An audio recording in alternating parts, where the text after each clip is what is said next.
नमस्कार दोस्तों, study with happiness में आप सभी का स्वागत है। और दोस्तों, आज के वीडियो में हम बात करेंगे कि वन डे के एग्ज़ाम के लिए जहां पर खासकर मल्टीपल चॉइस वाले क्वेश्चन आते हैं, उसमें जीएस के किस लेवल तक आपको पढ़ाई करनी चाहिए।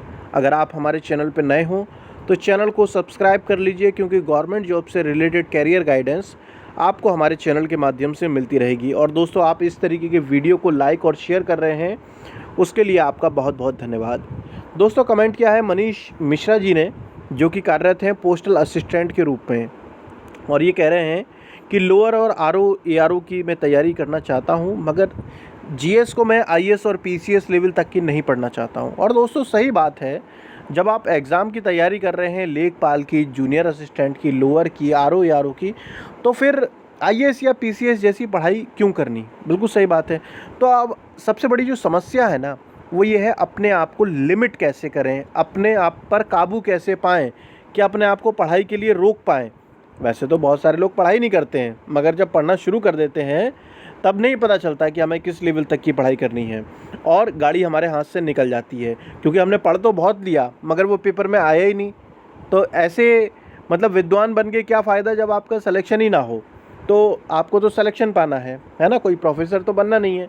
तो इसके लिए क्या करना है दोस्तों, आपको देखिए, जो भी आपको पुस्तक पसंद आती है, जिसका मटेरियल आपको समझ आ पा रहा है, ठीक है। हर किताब वैसे तो अच्छी ही होती है, मगर मेन चीज़ ये है जो आपके लिए कंफर्टेबल हो जीएस की, वो कोई भी एक बुक आप ले लीजिए, ठीक है। अब होता क्या है कि अभ्यर्थी जो है ना, उन्हें ये लगता है कि मैं जितनी ज़्यादा किताबें खरीदूंगा मैं उतना बड़ा विद्वान बन जाऊंगा, जबकि ये पूरी तरीके से ये बात गलत है। अदरवाइज़ आपको पता है कि जो बुक स्टोर वाला है या जो लाइब्रेरियन है, सबसे बड़ा विद्वान तो वो होना चाहिए था, उसके पास सारी किताबें हैं। इसीलिए दोस्तों, आपको एक या दो किताबें लेनी हैं, अच्छी किताबें लीजिए आप, जो भी आपको लेनी है ना, और फिर उनका रिवीज़न कई बार कीजिए, ठीक है।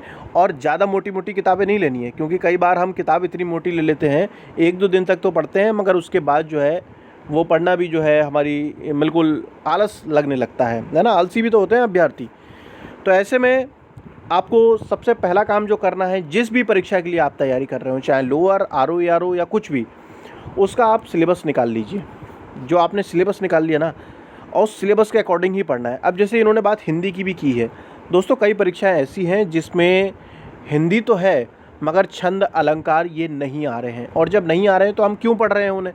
तो इसलिए हिंदी के कौन कौन से टॉपिक उसमें पूछे जा रहे हैं, पहले आप ये देखिए। सामान्य ज्ञान में भी किस चीज़ पे ज़्यादा जोर दे रखा है, कई बार तो साफ साफ लिखा होता है इंडियन नेशनल मूवमेंट, ये वाला ज़्यादा पढ़ना है हिस्ट्री में, है ना। तो सबसे पहली चीज़ ये है कि आप कैसे अपने आप को लिमिट करेंगे, वो करेगा आपका सिलेबस। और सिलेबस के बाद जिस भी परीक्षा के लिए आप तैयारी कर रहे हैं, उसके आप कम से कम 10 साल के प्रीवियस ईयर पेपर लगाएं, ठीक है। अगर आप उत्तर प्रदेश गवर्नमेंट के लिए कोई तैयारी कर रहे हैं, तो दोस्तों खासकर मैं आरओ एआरओ के लिए कहूँ तो आरओ एआरओ तो आपको लगाना ही लगाना है प्रीवियस ईयर का, मगर साथ में आपको यूपीपीएससी प्री के भी एग्ज़ाम के लिए लगाने हैं, है ना, प्री के ऑब्जेक्टिव टाइप। दोस्तों, डीप पढ़ने का मतलब ये होता है कि आप उस पर कम से कम 2-3 मतलब पेपर पे लिख भी पाएँ, 2-3 पेज लिख पाएँ उस टॉपिक पे। 1857 पे ही आपको लिखने को दे दिया जाए तो आप लिख पाएँ। मगर दोस्तों, जो एमसीक्यू बेस्ड एग्ज़ाम है, उसमें आपको कोई नहीं लिखवा के देखने वाला है, ठीक है। बस आपको 4 ऑप्शन है, उनमें से आपको मारना है। उसमें आपकी मेमोरी ट्रिक भी काम करेगी, और अगर आपने थोड़ा भाई ठीक तरीके से तैयारी की है तो आप मल्टीपल चॉइस क्वेश्चन को कर ही लेंगे, एलिमिनेशन मेथड लगा लेंगे अगर आपने ठीक तरीके से पढ़ाई की है तो। कई बार दोस्तों ऐसा होता है कि हमें क्वेश्चन का आंसर एग्जैक्ट नहीं पता, मगर एलिमिनेशन मेथड पता है हमें, तो एलिमिनेशन में हमने देख लिया भाई ये दोनों तो नहीं होने वाले, तो 50% पे तो रिस्क भी लिया जा सकता है। मगर दोस्तों, जहाँ डिस्क्रिप्टिव होगा वहाँ किस बात का रिस्क लोगे आप, है ना। तो डिस्क्रिप्टिव वाले के लिए मैं नहीं बता रहा हूँ अभी मैं सिर्फ आपको एमसीक्यू बेस्ड बता रहा हूँ, ठीक है। उसमें आप इस तरीके से तैयारी करनी है। एक तो सिलेबस के अकॉर्डिंग आपको स्टिक रहना है, उसके अलावा उसके 10 साल का आपको प्रीवियस ईयर लगाना है। और एक जानकारी और, अभी जो है दोस्तों हमारी तरफ से पीडीएफ तैयार किए जा रहे हैं सब्जेक्ट वाइज, ठीक है, जिसमें से लगभग हिस्ट्री के तैयार हैं, पॉलिटी तैयार है, ज्योग्राफी, यूपी स्पेशल।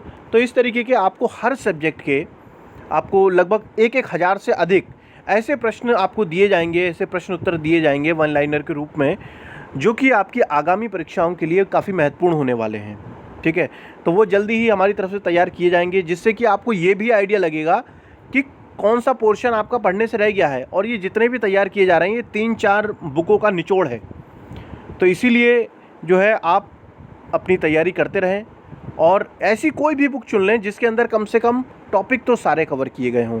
मैं कोई यहाँ पर पर्टिकुलर कोई बुक रेफ़र नहीं कर रहा हूँ आप लोगों को, जो भी आपके पास है उससे करें, मगर ज़्यादा बुक इकट्ठी ना करें, अदरवाइज़ जो है आप खुद भी कंफ्यूज हो जाएंगे कि मुझे क्या पढ़ना है और क्या छोड़ना है।